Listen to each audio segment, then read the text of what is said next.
So I'm standing out front of my brother's house in Sicklerville, right? These aren't even like super traction-y shoes. And like, look, this isn't even that slippery. I'm wondering because if it has iron deposits in it or something. Like it's slipperier here. And it's slippery here. But as you get over to the ice that has this orange color in it, which it's gotta be iron. It's not really that slippery.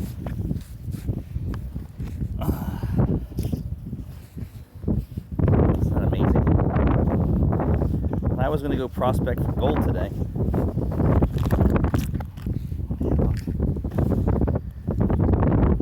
Weird.